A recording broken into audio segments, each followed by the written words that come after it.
ବନ୍ଧୁଗଣ, ସିନ୍ଦୁର ଡବାରେ କେଉଁ ଜିନିଷ ରଖିଲେ ସ୍ୱାମୀ ଧନ୍ୟ ହୋଇଥାଏ? ବନ୍ଧୁଗଣ, ଏକ ସମୟର କଥା ଅଟେ। ଭଗବାନ ଶିବ ଓ ଦେବୀ ପାର୍ବତୀ କୈଳାସ ପର୍ବତର ଶାନ୍ତ ବାତାବରଣରେ ବୃଷଭ ଉପରେ ବିରାଜମାନ ଥିଲେ। ତେବେ ସେହି ସମୟରେ ଦେବୀ ପାର୍ବତୀ ଭଗବାନ ଶିବଙ୍କୁ କହିଲେ, ହେ ପ୍ରଭୁ, ଆଜି ମୋରି ମନରେ କିଛି ପ୍ରଶ୍ନ ଉଙ୍କି ମାରି ମୋରି ମନକୁ ବହୁ ବିଚଳିତ କରୁଅଛି। ଭଗବାନ ଶିବ କହିଲେ, ହେ ଦେବୀ ପାର୍ବତୀ, ଆପଣ ନିଶ୍ଚିନ୍ତ ରୁହନ୍ତୁ। ଆପଣଙ୍କ ମନରେ ଯେଉଁ ବି ପ୍ରଶ୍ନ ରହିଛି ତାହା ନିଃସଙ୍କୋଚ ହୋଇ ପଚାରନ୍ତୁ। ମୁଁ ଆପଣଙ୍କୁ ଆପଣଙ୍କ ସମସ୍ତ ପ୍ରଶ୍ନର ଉତ୍ତର ଦେଇ ସନ୍ତୁଷ୍ଟ କରିବାର ପ୍ରୟାସ ଅବଶ୍ୟ କରିବି। ଦେବୀ ପାର୍ବତୀ କହିଲେ, ହେ ପ୍ରଭୁ, ମୁଁ ଦେଖିଛି କି ବିବାହିତ ମହିଳାମାନେ ନିଜ ସିନ୍ଥିରେ ସିନ୍ଦୁର ଧାରଣ କରିଥାନ୍ତି। ଏହି କାରଣରୁ ହେ ପ୍ରଭୁ, ମୋରି ମନରେ ଏହି ପ୍ରଶ୍ନ ଉଙ୍କି ମାରୁଛି କି ସିନ୍ଦୁର ଡବାରେ କେଉଁ ଜିନିଷ ରଖିଲେ ସ୍ୱାମୀ ଧନ୍ୟ ହୋଇଥାଏ। ଏହା ସହ ଋତୁସ୍ରାବ ସମୟରେ ସିନ୍ଦୁର ଲଗାଇବା ଉଚିତ ନା ନାହିଁ? ସିନ୍ଦୁର ତଳେ ପଡ଼ିବା ଦ୍ୱାରା କେଉଁ ସଂକେତ ମିଳିଥାଏ ତଥା ସିନ୍ଦୁର ଲଗାଇବାର ଠିକ୍ ବିଧି ଓ ନିୟମ କ'ଣ? ହେ ପ୍ରଭୁ, ଏହିସବୁ ପ୍ରଶ୍ନର ଉତ୍ତର ଦେଇ ମୋତେ ସନ୍ତୁଷ୍ଟ କରିବାର ପ୍ରୟାସ କରନ୍ତୁ। ଭଗବାନ ଶିବ କହିଲେ, ହେ ଦେବୀ ପାର୍ବତୀ, ଆପଣଙ୍କ ଏହି ପ୍ରଶ୍ନ ସମସ୍ତ ବିବାହିତ ମହିଳାଙ୍କ ପାଇଁ ଅତ୍ୟନ୍ତ ମହତ୍ତ୍ୱପୂର୍ଣ୍ଣ ଅଟେ।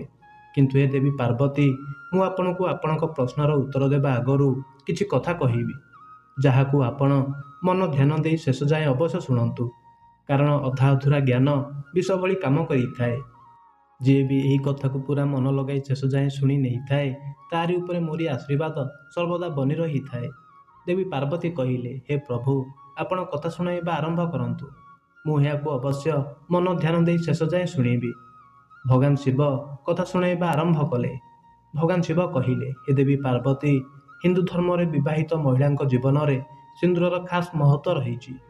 ପ୍ରାୟତଃ ଆପଣ ହିନ୍ଦୁ ଧର୍ମର ସବୁ ବିବାହିତ ମହିଳାମାନଙ୍କୁ ସିନ୍ଦୁର ଲଗାଇଥିବାର ଅବଶ୍ୟ ଦେଖିଥିବେ। ହିନ୍ଦୁ ଧର୍ମର ମାନ୍ୟତା ଅନୁସାରେ ସିନ୍ଦୁରକୁ ବିବାହିତ ମହିଳାଙ୍କ ସଦ୍ଭାବର ପ୍ରତୀକ ମାନାଯାଇଥାଏ ଓ ବିବାହ ସମୟରେ ମଧ୍ୟ ସିନ୍ଦୁର ଦାନର ବିଧିର ଏକ ଖାସ୍ ମହତ୍ତ୍ୱ ରହିଛି। ଏହାପରେ ହିଁ ବିବାହର ବିଧିକୁ ପୂର୍ଣ୍ଣ ମାନାଯାଇଥାଏ ଓ ଗୋଟେ ଥର ବିବାହ ହୋଇଯିବା ପରେ ସବୁ ବିବାହିତ ମହିଳାଙ୍କୁ ସିନ୍ଦୁର ଲଗାଇବା ଜରୁରୀ ଅଟେ।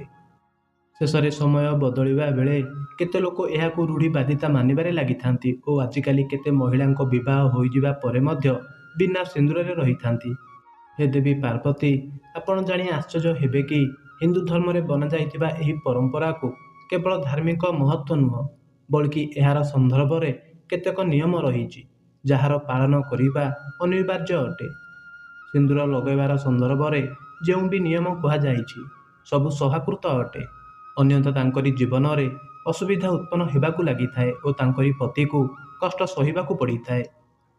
ଯେଉଁ ମହିଳାମାନେ ସିନ୍ଦୁର ଲଗାଇବାର ନିୟମର ପାଳନ କରିନଥାନ୍ତି, ଏପରି ମହିଳାଙ୍କ ପତିକୁ ଧନ ଓ ସ୍ୱାସ୍ଥ୍ୟ ସମ୍ବନ୍ଧିତ ସମସ୍ୟାମାନଙ୍କ ସାମ୍ନା କରିବାକୁ ପଡ଼ିଥାଏ।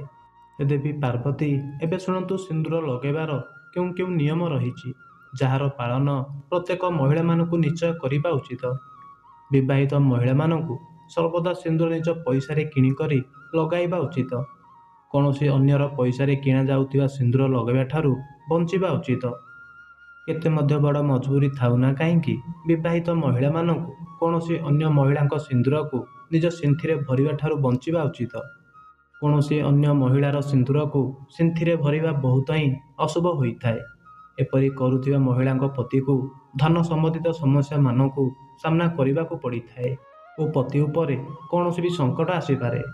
ଏହା ସହ ବିବାହିତ ମହିଳାଙ୍କୁ ଉପହାରରେ ମିଳୁଥିବା ସିନ୍ଦୁରର ଉପଯୋଗ କରିବା ଠାରୁ ବଞ୍ଚିବା ଉଚିତ। କାରଣ ଶାସ୍ତ୍ରରେ ଉପହାରରେ ମିଳୁଥିବା ସିନ୍ଦୁରର ଉପଯୋଗ କରିବା ଅଶୁଭ ମାନାଯାଇଛି। ଏହାଦ୍ୱାରା ଆପଣଙ୍କ ପତି ଓ ଆପଣଙ୍କ ଉପରେ ବିପଦ ଆସିବାର ସମ୍ଭାବନା ବଢ଼ିଯାଇଥାଏ। ଏହା ସହିତ କେବେ ବି ମହିଳାଙ୍କୁ ବିନା ସ୍ନାନ କରି ସିନ୍ଦୁର ନ ଲଗାଇବା ଉଚିତ। ସବୁଠାରୁ ପ୍ରଥମେ ମହିଳାମାନେ ସ୍ନାନ କରି ଓ ପୂଜାପାଠ କରି ଏବଂ ନିଜ ମଥାରେ ସିନ୍ଦୁର ଲଗାଇ ପାରିବେ। ସିନ୍ଦୁର ଲଗାଇବା ସମୟରେ ସର୍ବଦା ନିଜ ପତିଙ୍କ ଲମ୍ବା ଆୟୁ ତଥା ତାଙ୍କରି ସଫଳତା ବିଷୟରେ ହିଁ ଭାବନ୍ତୁ। ଏହାଦ୍ୱାରା ତାଙ୍କରି ଭାଗ୍ୟ ଆହୁରି ବି ଅଧିକ ପ୍ରବଳ ଓ ଶକ୍ତିଶାଳୀ ବନିଥାଏ। ସିନ୍ଥିରେ ସିନ୍ଦୁର ଲଗାଇବା ସମୟରେ ମାତା ପାର୍ବତୀଙ୍କୁ ପ୍ରଥମେ ଧ୍ୟାନକୁ ଆଣନ୍ତୁ, କାରଣ ଅଖଣ୍ଡ ସୌଭାଗ୍ୟବତୀର ବରଦାନ ମାତା ପାର୍ବତୀଙ୍କ ଠାରୁ ହିଁ ପ୍ରାପ୍ତ ହୋଇଥାଏ। ଯଦି ଘରେ କୌଣସି ପ୍ରକାର ସୂତକ କିମ୍ବା ମହିଳାଙ୍କ ଋତୁସ୍ରାବ ଆସିଥାଏ, ତେବେ ମହିଳାମାନେ ସିନ୍ଦୁର ନ ଲଗାନ୍ତୁ, କାରଣ ସିନ୍ଦୁର ଏପରି ସମୟରେ ଲଗାଇବା ଦ୍ୱାରା ସିନ୍ଦୁରର ଅପମାନ ହୋଇଥାଏ। ସିନ୍ଦୁର ତଳେ ପଡ଼ିବା ବହୁତ ହିଁ ବଡ଼ ଅଶୁଭ ମାନାଯାଇଥାଏ। ଏହି କାରଣରୁ ଏହାକୁ ସର୍ବଦା ହିଁ ପିଲାଙ୍କ ଠାରୁ ଦୂରରେ ରଖିବା ଉଚିତ। ସିନ୍ଦୁର ତଳେ ପଡ଼ିବା ଶାସ୍ତ୍ରରେ ଅଶୁଭ ମାନାଯାଇଛି। ସିନ୍ଦୁରକୁ କେବେ ବି କାହାର ଆଗରେ ନ ଲଗାଇବା ଉଚିତ। କାହା ଆଗରେ ସିନ୍ଦୁର ଲଗାଇବା ଦ୍ୱାରା ଆପଣଙ୍କ ସମ୍ପର୍କରେ ମଧ୍ୟ ନଜର ଲାଗିପାରେ ଓ ପତିଙ୍କ ପ୍ରେମରେ କମ୍ ଆସିଯାଇଥାଏ। ପୁଣି ଆଗକୁ ଭଗବାନ ଶିବ କୁହନ୍ତି, ହେ ଦେବୀ ପାର୍ବତୀ, ମହିଳାମାନେ ନିଜ ସିନ୍ଥିରେ ସିନ୍ଦୁର ଭରିବା ପାଇଁ ସର୍ବଦା ତାଙ୍କୁ ଶୁଖିଲା ସିନ୍ଦୁରର ହିଁ ବ୍ୟବହାର କରିବା ଉଚିତ। ମହିଳାମାନେ ସିନ୍ଦୁର ଲଗାଇବା ସମୟରେ ତାଙ୍କ ମଥା ଉପରେ କେତେଥର ସିନ୍ଦୁର ପଡ଼ିଯାଇଥାଏ, ତେବେ ମଥା ଉପରେ ସିନ୍ଦୁର ପଡ଼ିବା ଶୁଭ ମାନାଯାଇଥାଏ। ଏହାର ଅର୍ଥ କି ଆପଣଙ୍କ ପତି ଆପଣଙ୍କୁ ବହୁତ ପ୍ରେମ କରିଥାନ୍ତି। ଯଦି ଭୁଲରେ କେବେ ଆପଣଙ୍କ ଦ୍ୱାରା ସିନ୍ଦୁର ତଳେ ପଡ଼ିଯାଏ, ତେବେ ତାକୁ ଏକାଠି କରି ନାଳ କଚଡ଼ାରେ ନ ପକାନ୍ତୁ। ଏହାଦ୍ୱାରା ସିନ୍ଦୁରର ଅପମାନ ହୋଇଥାଏ। ସବୁଠାରୁ ପ୍ରଥମେ ଆପଣ ମା ପାର୍ବତୀଙ୍କୁ କ୍ଷମା ମାଗନ୍ତୁ, କାରଣ ସିନ୍ଦୁର ତଳେ ପଡ଼ିବା ଶୁଭ ହୋଇନଥାଏ। ଯଦି ଆପଣ ମା ପାର୍ବତୀଙ୍କୁ ହାତ ଯୋଡ଼ି କ୍ଷମା ମାଗନ୍ତି, ତେବେ ଏହାଦ୍ୱାରା ଅଧିକାଂଶ ଅଶୁଭ ପ୍ରଭାବ ଚାଲିଯାଇଥାଏ। ଏହାପରେ ସିନ୍ଦୁରକୁ ଏକାଠି କରି ସିନ୍ଥିରେ ଲଗାଇ କୌଣସି ଗଛ ତଳେ ରଖିଦିଅନ୍ତୁ। ଶାସ୍ତ୍ର ଅନୁସାରେ ଯେଉଁ ବି ସ୍ତ୍ରୀ ନିଜ ସିନ୍ଥିରେ ସିନ୍ଦୁରକୁ ନିଜ କେଶର ପଛେ ଲୁଚାଇଥାଏ, ତେବେ ତାର ପତିକୁ ସମାଜରେ ମାନ ସମ୍ମାନ ମିଳିନଥାଏ। ତାର ପତି ଯେଉଁ ଉଚ୍ଚତାକୁ ଛୁଇଁବାକୁ ଚାହେଁ, ସେହି ପର୍ଯ୍ୟନ୍ତ ପହଞ୍ଚି ପାରିନଥାଏ ଓ ସର୍ବଦା ଅସଫଳ ରହିଥାଏ। ଏହି କାରଣରୁ ସିନ୍ଦୁର ଯେତେ ଲମ୍ବା ଆପଣ ଲଗାଇବେ ଓ ଆଗ ଆଡ଼କୁ ମଥାରେ ଲଗାଇବେ, ତେବେ ଆପଣଙ୍କ ପତିଙ୍କ ଭାଗ୍ୟ ସେତେ ହିଁ ଭଲ ଓ ପ୍ରବଳ ହେବ। କାରଣ ମଥାରେ ସିନ୍ଦୁର ଲଗାଇବା ଦ୍ୱାରା ସ୍ତ୍ରୀଙ୍କ ଶକ୍ତି ଜାଗୃତ ରହିଥାଏ। ଶାସ୍ତ୍ରରେ ଏହା ସ୍ପଷ୍ଟ ରୂପରେ କୁହାଯାଇଛି କି ମହିଳାମାନଙ୍କୁ ସଦୈବ ନାକର ସିଧାରେ ମଥାରେ ସିନ୍ଦୁର ଲଗାଇବା ଉଚିତ। କେବେ କେବେ ମହିଳା ଯେବେ ବଙ୍କା ସିନ୍ଥିରେ ସିନ୍ଦୁର ଲଗାଇ ଦେଇଥାନ୍ତି, ତେବେ ଶାସ୍ତ୍ରରେ ଏହାକୁ ବିଲକୁଲ ଅଶୁଭ ମାନାଯାଇଛି। ଏପରି କରିବା ଆପଣଙ୍କୁ ଆପଣଙ୍କ ପତିଠାରୁ ଦୂର କରିଦେଇଥାଏ। ପୁଣି କଥାକୁ ଆଗକୁ ବଢ଼ାଇ ଭଗବାନ ଶିବ କହିଲେ, ହେ ଦେବୀ ପାର୍ବତୀ, ନବବିବାହିତ କନ୍ୟା ଏହି କଥାର ନିଶ୍ଚୟ ଧ୍ୟାନ ରଖନ୍ତୁ କି ଯେଉଁ ବିବାହ ସମୟରେ ତାଙ୍କ ସିନ୍ଥିରେ ସିନ୍ଦୁର ଲଗାଯାଇଥାଏ, ସେହି ସିନ୍ଦୁରକୁ ସେମାନେ ସର୍ବଦା ସମ୍ଭାଳି କରି ରଖିବା ଆବଶ୍ୟକ। ଯେବେ କୌଣସି ବିଶେଷ କାର୍ଯ୍ୟ କିମ୍ବା ବିଶେଷ ପୂଜା ଆପଣଙ୍କ ଘରେ ହୋଇଥାଏ, ତେବେ ସେହି ସମୟରେ ଅଳ୍ପ ଅଳ୍ପ ସିନ୍ଦୁର ନିଶ୍ଚୟ ଲଗାନ୍ତୁ। ଏହାଦ୍ୱାରା ବିବାହର ସମୟରେ ଆପଣଙ୍କୁ ଯେଉଁ ବିଶେଷ ଆଶୀର୍ବାଦ ମିଳିଥାଏ, ତାହା ସର୍ବଦା ଆପଣଙ୍କ କାର୍ଯ୍ୟରେ ଆପଣଙ୍କୁ ସଫଳତା ପ୍ରଦାନ କରିଥାଏ ତଥା ଆପଣଙ୍କ ପରିବାରରେ ଖୁସି ଓ ସୁଖ ସମୃଦ୍ଧି ବନାଇ ରଖିଥାଏ।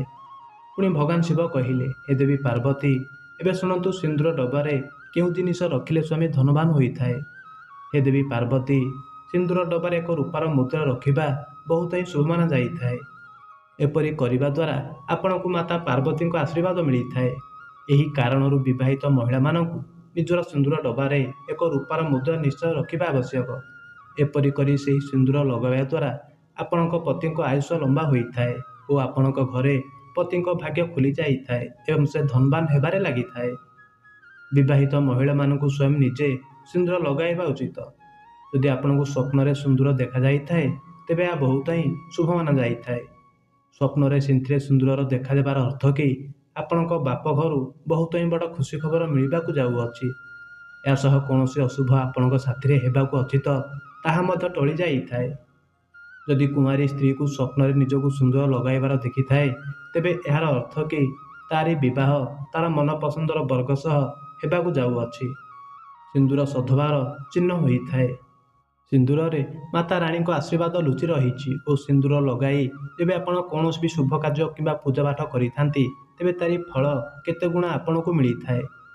ସିନ୍ଧୁ ବା ସିନ୍ଦୁରର ଉଲ୍ଲେଖ ରାମାୟଣ କାଳରେ ମଧ୍ୟ କରାଯାଇଥିଲା। ମାନା ଯାଇଥାଏ କି ମାତା ସୀତା 3 ଦିନ ଶୃଙ୍ଗାରର ରୂପରେ ସିନ୍ଦୁରର ପ୍ରୟୋଗ କରିଥିଲେ। ଏକ କଥାର ଅନୁସାରେ ହନୁମାନ ଯେବେ ମା ସୀତାଙ୍କୁ ସିନ୍ଦୁର ଲଗାଉଥିବାର ଦେଖିଲେ ଓ ତାହା ଜାଣିବା ପାଇଁ ତାଙ୍କ ମନରେ ଇଚ୍ଛା ହେଲା, ଶ୍ରୀ ହନୁମାନ ପଚାରି ନେଲେ କି ମା, ଆପଣ ସବୁଦିନ ସିନ୍ଦୁର କାହିଁକି ଲଗାଉଛନ୍ତି? ତେବେ ସୀତା ମାତା ହନୁମାନଙ୍କୁ କହିଲେ କି ସେ ଭଗବାନ ଶ୍ରୀରାମଙ୍କ ଲମ୍ବା ଆୟୁ ପାଇଁ ସିନ୍ଥିରେ ସିନ୍ଦୁର ଲଗାନ୍ତି ଓ ଭଗବାନ ଶ୍ରୀରାମ ଏହାଦ୍ୱାରା ପ୍ରସନ୍ନ ହୋଇଥାନ୍ତି। ତେବେ ଶ୍ରୀରାମଙ୍କ ଅନନ୍ୟ ଭକ୍ତ ହନୁମାନ ନିଜ ପ୍ରଭୁଙ୍କୁ ପ୍ରସନ୍ନ କରିବା ପାଇଁ ପୁରା ଶରୀର ଉପରେ ସିନ୍ଦୁରର ଲେପ ଲଗାଇ ନେଇଥିଲେ। ପୁଣି କଥାକୁ ଆଗକୁ ବଢ଼ାଇ ଭଗବାନ ଶିବ କହିଲେ, ହେ ଦେବୀ ପାର୍ବତୀ, ଏବେ ଶୁଣନ୍ତୁ ସିନ୍ଦୁର ଲଗାଇବାର ଠିକ୍ ବିଧି କ'ଣ? ହେ ଦେବୀ ପାର୍ବତୀ, ବିବାହିତ ମହିଳାମାନେ ସିନ୍ଦୁର ଲଗାଇବା ସମୟରେ ତାଙ୍କରି ମୁଖ ପୂର୍ବ କିମ୍ବା ଉତ୍ତର ଦିଗରେ ହେବା ଉଚିତ। ଏହା ସହିତ ଈଶାନ୍ୟ କୋଣ ମଧ୍ୟ ଏହା ପାଇଁ ଶୁଭ ଅଟେ। ବାସ୍ତୁ ଅନୁସାରେ ଉତ୍ତର ଓ ପୂର୍ବ ଦିଗରେ ଦେବତାଙ୍କ ବାସ ହୋଇଥାଏ। ଏହି ଦିଗରେ ମୁହଁ କରିକି ସିନ୍ଦୁର ଲଗାଇବା ଦ୍ୱାରା ଆପଣଙ୍କୁ ଈଶ୍ୱରଙ୍କ ଆଶୀର୍ବାଦ ମିଳିଥାଏ ଓ ଆପଣଙ୍କ ବିବାହିତ ଜୀବନ ଉପରେ ଦେବୀ ଦେବତାଙ୍କ କୃପା ବନି ରହିଥାଏ। ଧାର୍ମିକ ମାନ୍ୟତା ଅନୁସାରେ ଛିଡ଼ା ହୋଇ ବିବାହିତ ମହିଳାମାନଙ୍କୁ ସିନ୍ଦୁର ଲଗାଇବା ବର୍ଜିତ ଅଟେ। ଏହାକୁ ସର୍ବଦା ବସି ଓ ମୁଣ୍ଡକୁ ନୁଆଁଇ ଲଗାଇବା ଉଚିତ, ଯାହାଦ୍ୱାରା ଏହାର ପୁରା ଶୁଭଫଳ ପ୍ରାପ୍ତ ହୋଇପାରେ। ଏପରି କରିବା ଦ୍ୱାରା ଘରେ ସୁଖ ଶାନ୍ତି ବନି ରହିଥାଏ ଓ ପତିଙ୍କ ଆୟୁ ଲମ୍ବା ହୋଇଥାଏ। ସୂର୍ଯ୍ୟାସ୍ତ ପରେ ସୂର୍ଯ୍ୟର ପ୍ରଭାବ କମ୍ ହୋଇଥାଏ ଓ ଚନ୍ଦ୍ରମାର ପ୍ରଭାବ ବଢ଼ି ଯାଇଥାଏ। ସୂର୍ଯ୍ୟ ଉଦୟ ହେବା ପରେ ଆପଣ ଯେକୌଣସି ସମୟରେ ସେଥିରେ ସିନ୍ଦୁର ଲଗାଇ ପାରିବେ, କିନ୍ତୁ ସୂର୍ଯ୍ୟାସ୍ତ ପରେ ସିନ୍ଦୁର ଲଗାଇବା ଅଶୁଭ ମାନାଯାଇଥାଏ। ନାକ ଉପରେ ସିନ୍ଦୁର ପଡ଼ିବା ଖାସ୍ କରି ବିବାହ ସମୟରେ ଏକ ଶୁଭ ସଂକେତ ମାନାଯାଇଥାଏ। ଏହାକୁ ପତି ପତ୍ନୀଙ୍କ ମଧ୍ୟରେ ପ୍ରେମ ଓ ଖୁସିର ପ୍ରତୀକ ମାନାଯାଇଥାଏ।